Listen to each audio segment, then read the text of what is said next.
Okay. Noneho mbereke uko turi kubikura muri iyi Solana Faucet, ni ukuvuga ngo njyewe mfiteho 0.0004, ni ukuvuga ngo aya yose ngiye kuyabikuza nyashyire kuri Binance. Ndakanda hano hejuru, aha, nimara kuhakanda urabona ko bari kunyereka withdraw, kamakande, noneho ndakanda kuri iyi Binance, hanyuma njye muri Binance njye gukopiya iyi aderesi ya Binance Smart Chain BEP20, niyo ndibuze nka pestingamo hano kugira ngo mbikuze. Reka tujye muri Binance, urabona ko nahageze rwose. Iyi Binance rero ngiye gukora hano kuri asset, aha, noneho mpite nza hano kuri deposit, hanyuma mpite nza kuri add found, kuri on chain, njye no kuri research, njye gusacingisamo Solana. Yes, ni iyi ngiyi iri hejuru, ninyikandaho mpitemo network ya BEP Smart Chain BEP20,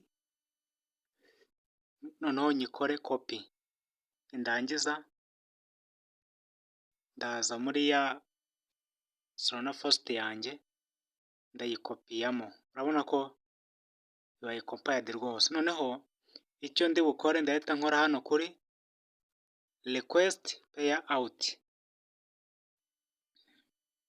tegerezaho gato.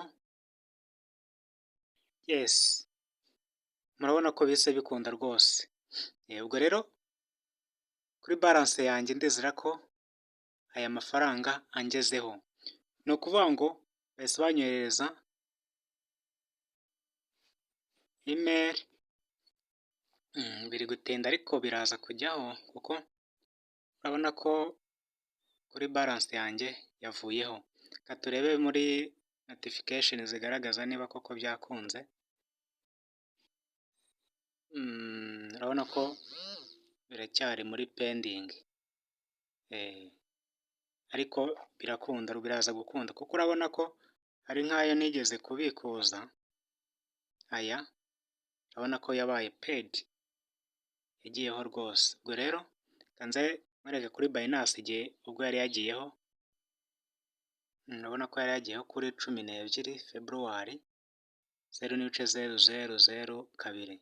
Noneho reka nkwereke kuri Binance, aha ni kuri Binance, urabona ko aha yari yagiyeho rwose yabaye completed. Ubwo rero nari araza kujyaho, sinzi impamvu bitari kwihuta ariko biraza gukunda rwose. Ubwo rero ukeneye link ndaje ndayishyira muri hasi y'iyi video kugira ngo muze kuyibona, nta kibazo, mukora aka kantu nako karinjiza.